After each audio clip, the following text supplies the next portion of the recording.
Halo Tera, teman Rarisma. Have you ever felt? Are you listening? Damn.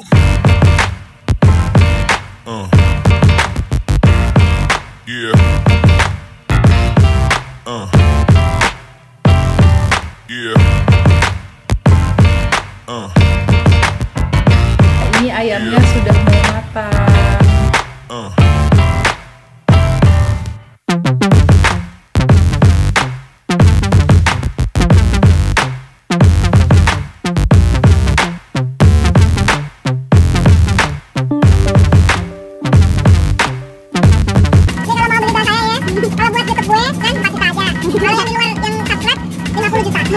Nah, kali ini kita mau ngebahas tentang bal ya. Banyak dari kalian nge-DM di Instagram tanya bal itu bedanya apa aja, karung itu bedanya gimana. Kalian tuh masih berpikir kalau misalkan bal itu tuh di karung, terus harga karungan, terus dia tuh sebenarnya tuh dikit. Ya pokoknya intinya kalian bener-bener ngeblank apa itu bal dan karung. Kemarin kan di YouTube gue tuh lagi banyak banget bahas tentang bal, open bal, dress, rajut, ya beberapa lah, dan jaket. Terus gue nge-thrift gimana-gimana. Nah ternyata itu banyak banget yang nge-DM caranya beli bal, pengen mulai usaha pakai thrifting kayak gitu. Nah kemarin juga gue sempat share di Shopee caranya jualan baju second di Shopee Live. Nah dan itu menghasilkan untung yang lumayan. Nah jadi gini Tera, pertama kita harus cari tahu dulu di internet sebanyak-banyaknya informasi yang pengen kita ketahuin sebelum kayak kita bener-bener meluncur ke suatu bidang usaha itu. Jangan cuma pengen tapi kita nggak tahu, kita nggak kenal itu tuh apa yang kita pengen lakukan gitu. Kayak ini kan khususnya usaha di bidang thrifting ya, maksudnya usaha di bidang baju bekas yang bal-balan. Pertama gue harus kasih tahu dulu ya, karena banyak yang nanya dan mereka belum tahu, mereka bener-bener kayak masih ngeblank deh gitu tentang bedanya bal, karungan, atau grade-grade yang sering diomongin orang, belum lagi mereknya kayak Ikiwa, Hongyang, Monkey, kayak gitu-gitu. Oke, gue bahas satu persatu, ikutin terus, jangan di skip, oke? Yang pertama itu gue harus bilang ya, kalau bal itu pertama itu isinya adalah 100 kilo dan dia nggak ada grade A, nggak ada grade B, nggak ada grade C. Bukan itu. Bal itu adalah lo beli baju 100 kilo yang notabene tuh isinya bisa dari 300-an sampai 500-an, tergantung apa yang kalian beli gitu. Misalkan kalian mau beli rajut, isinya tuh bisa sampai kurang lebih 400 sampai 500-an. Tapi ketika kalian beli dress, itu isinya tuh bisa cuma 300-an sampai 400-an, tergantung ketebalan bajunya yang ada di dalam karung itu. Itu bedanya. Jadi kalau banyak dari kalian bertanya, itu satu bal itu isinya berapa? Isinya gue cuma bisa bilang 300 sampai 500-an atau 300 sampai 600-an. Kalau misalkan kalian mau beli baju anak, itu kan otomatis lebih banyak lagi, dalam 100 kilo gitu loh. Dan itu pasti bisa sampai 600 sampai 700 gitu, tergantung juga. Nah kita tuh nggak bisa dikasih price list harga baju ini berapa, nggak bisa kayak gitu. Jadi kalian tuh by request aja. Kalau misalkan kalian udah berniat, kayaknya gue pengen beli rajut nih, atau kalian pengen beli crew neck yang kayak sekarang gue pakai ini, namanya tuh crew neck. Jadi dia bentuknya kayak gini deh gitu. Itu crew neck, itu beda-beda. Jadi kalau beli bal itu kayak based on dolar gitu loh belinya, jadi harganya tuh bisa berubah-berubah walaupun nggak banyak, paling bedanya 100, 200 gitu ya, maksimal 300, tergantung permintaan dan tergantung harga pasar saat itu gitu. Nah terus yang kedua, gue mau kasih tahu, banyak banget yang tanya, ini bal apa Monkey ya, ini bal apa Ikiwa ya, ini bal apa Hongyang ya. Jadi teman-teman perlu ketahuin itu nama supplier masing-masing gitu loh. Kayak misalkan si anggap aja nih ya, si Ikiwa itu adalah A, si Hongyang itu adalah B, si Monkey itu adalah C gitu. Jadi itu nama-nama suppliernya. Nama-nama supplier si itu yang sepengetahuan gue ya. Nah, kalau misalkan kalian ada yang lebih tahu dari gue, boleh di komen di bawah ya. Oke, nah mereka itu punya kodenya masing-masing untuk setiap pakaian. Jadi kayak misalkan dari produsen si Ikiwa nih, dia jualan rajut, ada namanya kodenya LSKK, itu biasanya rajut tipis kayak gitu.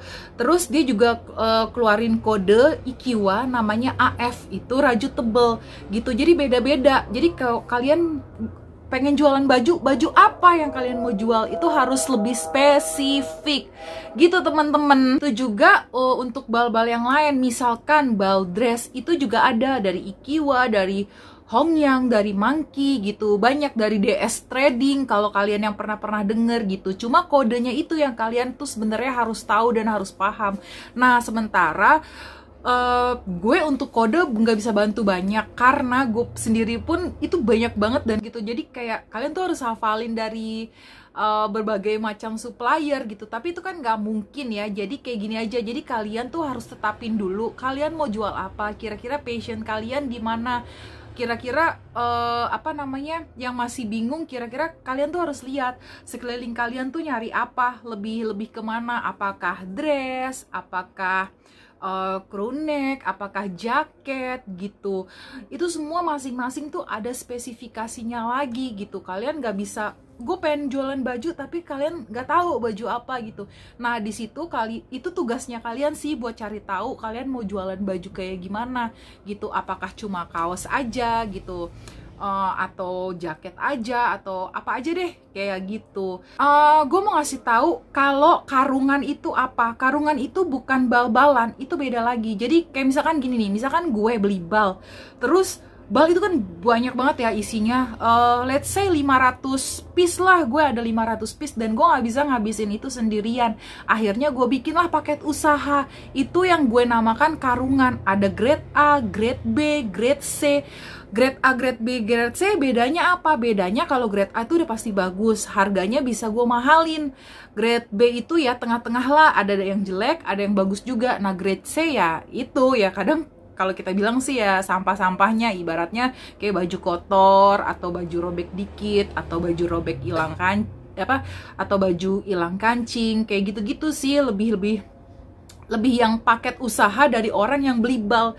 Itu kalau beli karungan itu istilahnya gitu. Jadi kayak karungan grade A, grade B, grade C itu dibikin sama penjual gitu, penjual ya kayak gue gitu istilahnya, yang gue beli bal karena gue nggak sanggup, jadi gue bikin paket usaha kayak gitu. Tapi tenang aja, kalau beli paket usaha di gue itu grade nggak ada, semua kalian dapetnya yang bagus ya nggak? Nah terus kalau kalian misalkan beli paket usaha, gimana nih kak enaknya, berapa, segala macam, tergantung beda-beda. Orang yang jual paket usaha itu tergantung ya, ada yang 1 juta, ada yang 1,5, ada juga yang 200.000. Nah kalau gue tipe orang yang jual pakai paket usaha 200.000, dimulai dari 200.000 gitu.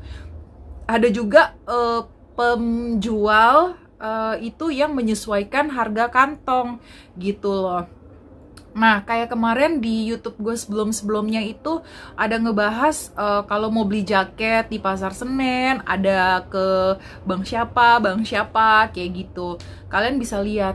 Nah, kalau saran gue, kalian harus pinter-pinter nawar dan kalian emang harus beli banyak di sana. Kalian nggak bisa beli cuma misalkan 10 gitu, kayaknya nggak bisa. Minimal sih harus ambil 30 piece.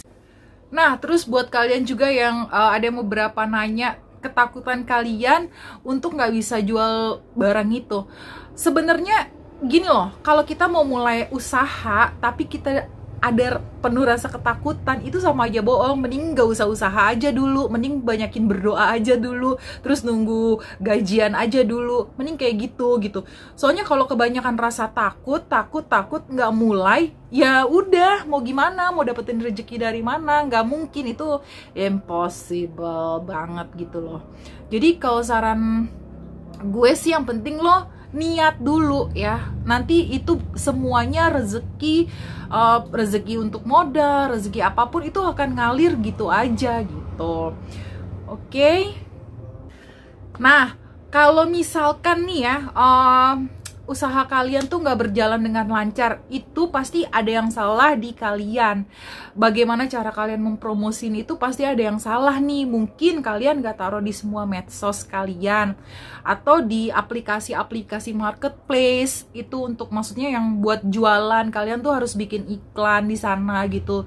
Jadi biar apa ya, orang tuh lebih banyak ngeliat bahwa ini loh kalian jualan baju ini. Atau nggak usah malu lah di WhatsApp. Kadang kan kita juga harus bisa kayak Insta Story gitu loh, di Instagram, di WhatsApp, dimanapun deh. Pokoknya kalian, orang tuh harus tahu kalau kalian tuh jualan apa, biar someday nanti ya orang tuh pada nyari ya di kalian, mereka taunya ya kalian, kayak gitu. Dan saran gue sih, kalian ketika mau beli baju bal-balan, kalian harus benar-benar mikir kayak kalian tuh spesifikasinya di baju apa. Misalkan di jaket, ya udah kalian beli jaket aja terus gitu. Jadi orang tahu nih kalau ketika gue butuh jaket, ya gue nyarinya ke lo, cuma lo yang jualan jaket yang bagus gitu. Nah, ada juga sebagian yang tanya, Kak, butuh modal usaha berapa sih kalau mau usaha thrifting kayak gini? Sebenarnya kalau gue pribadi mungkin 1 juta tuh cukup ya. Dulu gue awal usaha jualan itu 1 juta. Tapi yang penting sekali lagi gue kasih tahu tuh niat ya. Untuk ngebahas berapa modal yang dibutuhin, nanti bisa cek next video gue. Oke, nanti gue bakal kupas tuntas mengenai berapa sih sebenarnya modal yang perlu kalian keluarin buat usaha thrifting ini. Oke.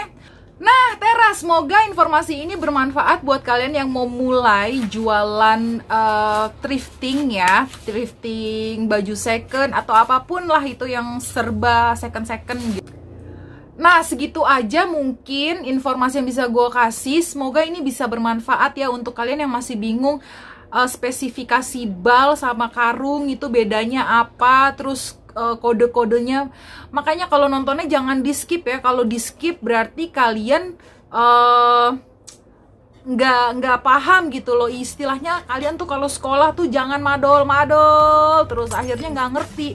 Kalau kalian ikutin video gue dan nanti misalkan ada pertanyaannya bukan mengenai bal lagi, bukan mengenai karung lagi, bukan mengenai isinya lagi, tapi kalian nge-DM gue kayak misalkan kalian cuma udah tinggal belanja aja dan tips-tipsnya gitu ya.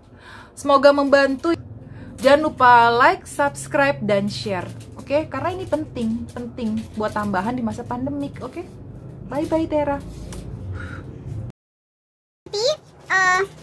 Dut, beresik banget plastik lo, dut. Udah nih, udah. Lupa kan gue.